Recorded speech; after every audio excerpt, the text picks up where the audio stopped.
So first of all, congratulations on the film. It's such a lovely gem that you've made, and it was really great to actually watch the end of this on the big screen because I haven't seen it in a theater. It looks really, really terrific in the theater, so I'm glad we all be here tonight. The first thing I wanted to ask about is that obviously the documentary explains how the two of you met on that train, but I was curious, was it sort of an instant friendship in terms of having a connection kind of from the beginning? What was like the early years of your friendship like? Because you met as teenagers.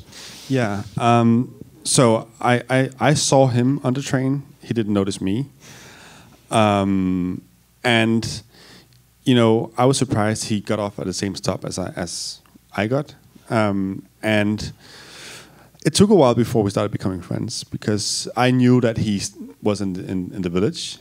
He stayed in foster care with a family just around the corner from where I lived. And he learned Danish really fast. And quite soon we started meeting up at the bus stop going to high school. And we slowly became very good friends. So that's where it all started. In terms of your background, you've made other documentaries, but you also work in radio.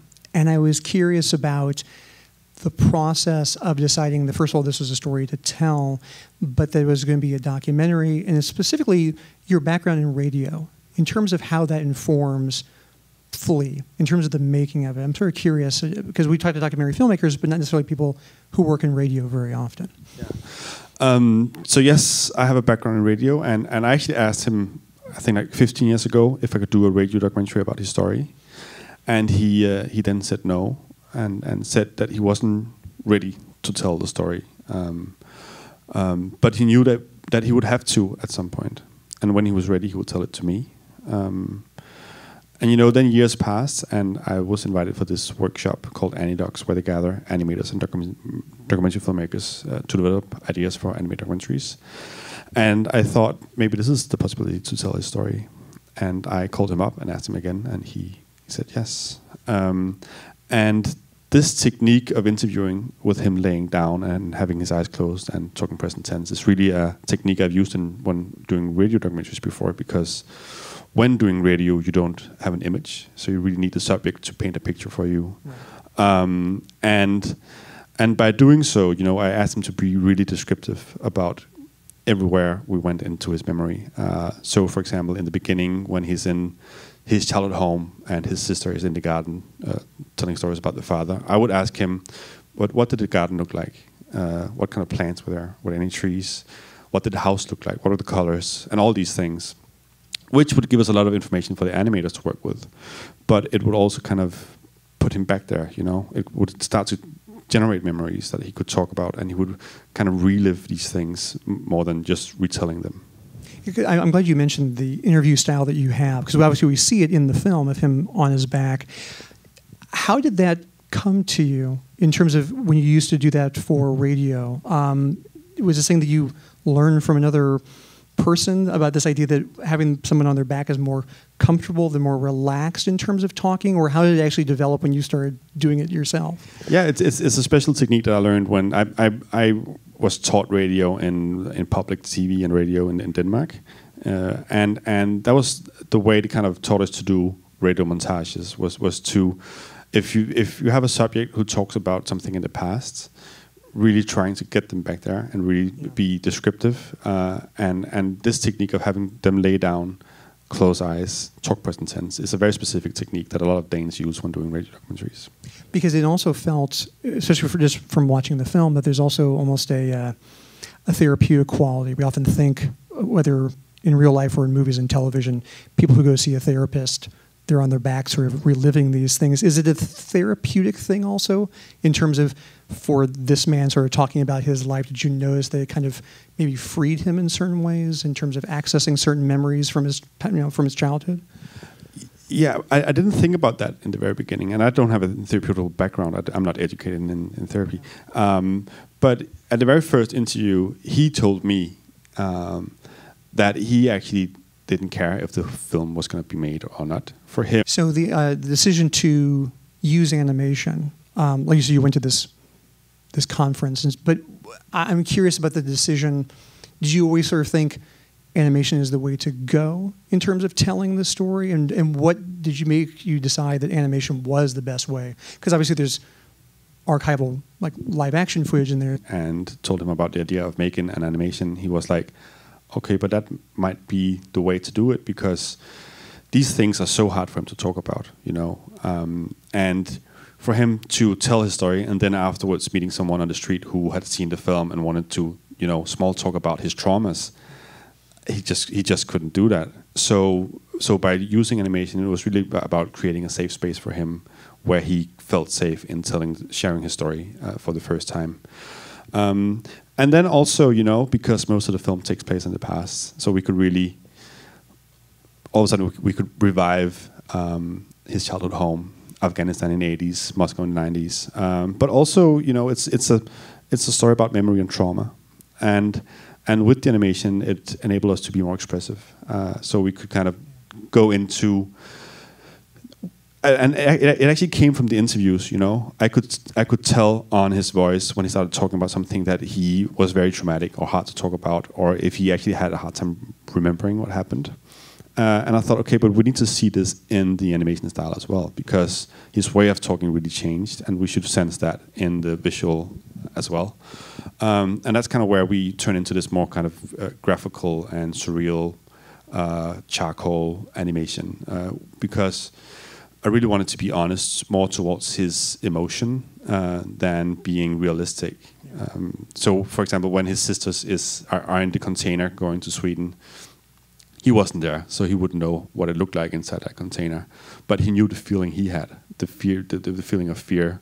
So that was what we're going to put on the screen instead.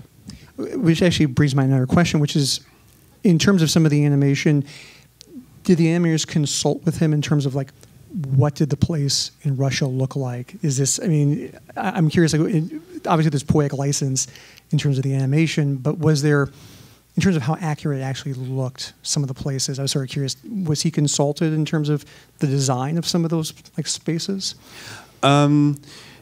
He was consulted, yeah. He was mostly consulted, you know, he when I did all the interviews, I had it all transcribed, and I did like a script based on the interviews. And he, of course, read through everything, and he also saw a rough cut and could kind of comment on if there was anything I had misunderstood, or if I had taken anything out that he felt was really key to understand his story, and then we would have a conversation. About the visuals, he was also part of it, and we actually had a group of Afghans who would watch the film and watch all the designs, people who had lived there in the 80s, just to make sure that everything was correct. So, like, we showed them the kitchen in Kabul, and they would go like that. We wouldn't have that kind of pot, like on the stove. Process of, because these things are difficult for him to talk about, or 4 hour session, or even like over the span of a few weeks, it was months, years, I guess, in terms of this. And I guess as a follow up to that, was there any time during this thing where you said, I don't know if I can keep doing this? Because as a filmmaker, that's one of the worst fears that one can have, is that the project is just going to be abandoned. Did he ever say, I don't know if I can keep doing this, I think I want to stop? I had the fear, you know. I've tried it before on other projects, but he never asked me to stop. But I think also because in the very beginning, the agreement was, we're going to try it out. We're going to see where this takes us.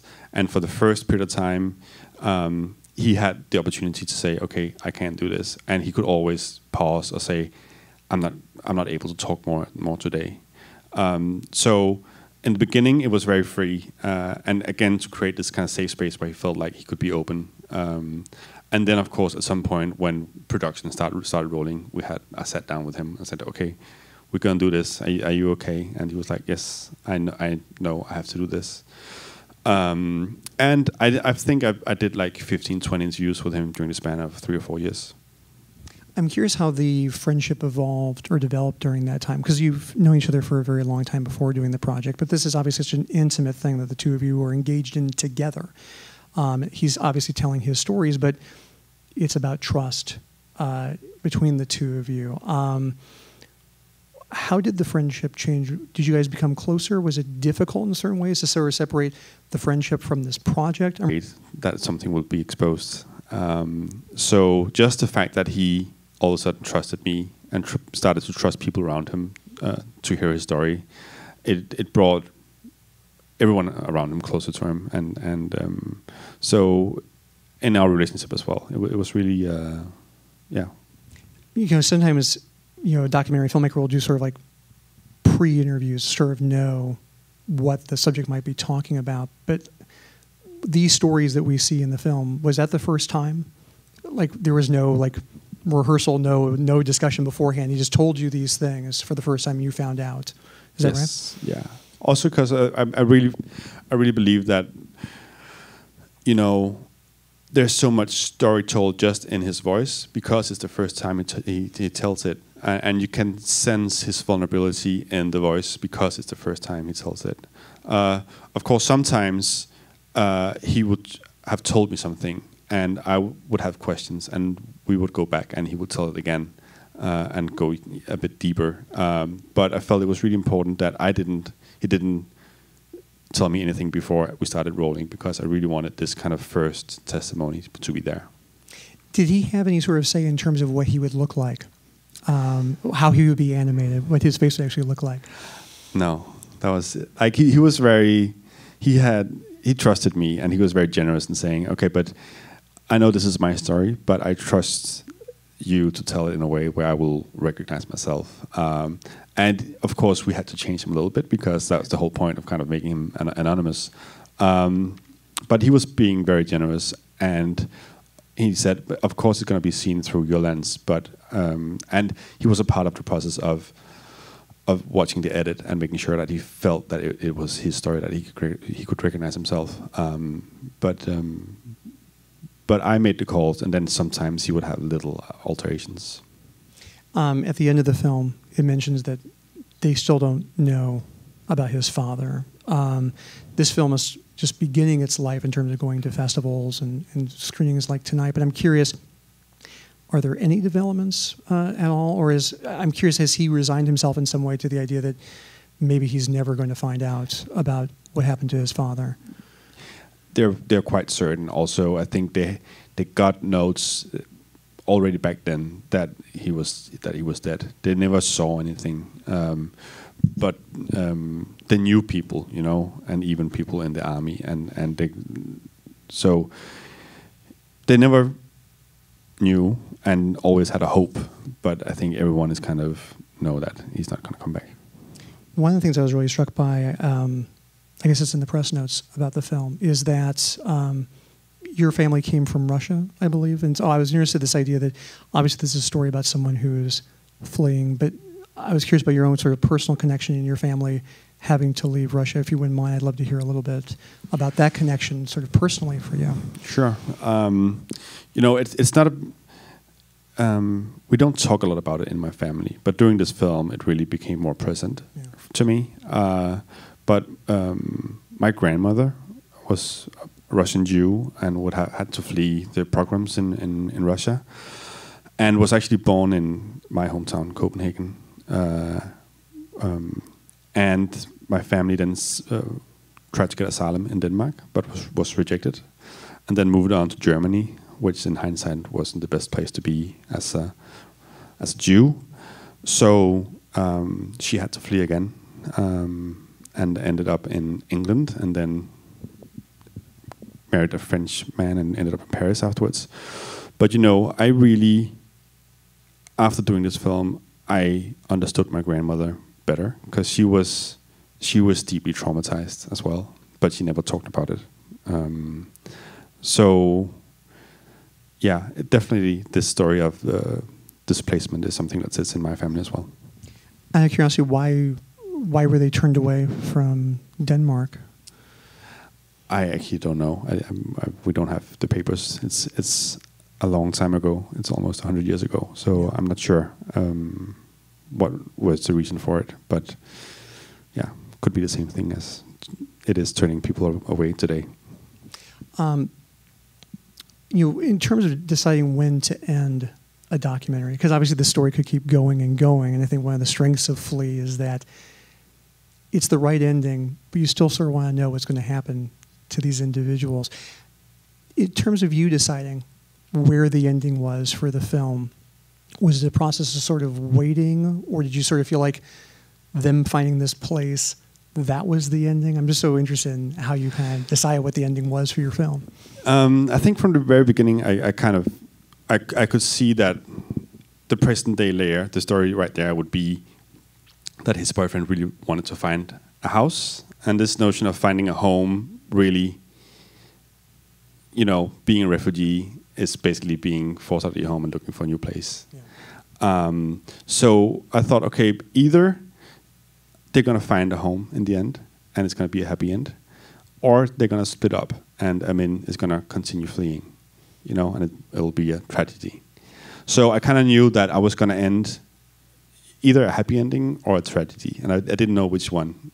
But then in the process, luckily, it ended happily, and they're still in that house. He sends me photos almost daily of new flowers in the garden, and yeah, the cat died, unfortunately, but they got 2 new cats. So so I'm very happy that it ended the way it did, because it could also have ended another way, with him just being on the move and not settling down. For the obvious reasons, he obviously can't be here to do these types of things. I'm curious, is there any sort of sense of like burden and responsibility? Because in some ways you're representing both yourself and him when you talk about the film. I guess I'm sort of curious if the two of you sort of discuss, like, I'm going to be going out into the world and talk about this movie, and people are going to ask me about you. Does it feel hard in any way to sort of like represent him in Q&As like this? I would love for him to be here, but it's just not possible. And we of course did talk about what I could say and what I couldn't say, but he's very open and saying that as long as I don't kind of reveal who he is and where they live and everything, then I have kind of free hands to talk about him. And again, because it's a friendship, an old friendship, I think he trusts me to represent him in a way where he recognizes himself even outside the film. I want to open it up to the audience here in 1 second, but my last question before we open up to the crowd here is, you asked him one time and he said no, and he wasn't ready. You guys were friends, so it wasn't like you had to pitch him on the idea of making this film. But I'm curious, over the years, when you would approach him again about it, did you go about it in a different way in terms of from one time to the next time to sort of say, this is why I think this story needs to be told? I mean, not that you're trying to sell him on it, but in some ways you're trying to convince him. And I'm kind of curious about what that conversation was, or if there was something specific that made him decide. No, but I think, the first time I asked him, he said that he knew that he would need to tell the story at some point, and that he would want to tell it to me when he was ready. So I only asked him twice, and the second time he said yes. And I think to him, it was really this thing about, okay, with the animation, I don't need to have my name and my face on it, which makes me feel more safe. And that I can walk the streets afterwards without having to talk about my traumas.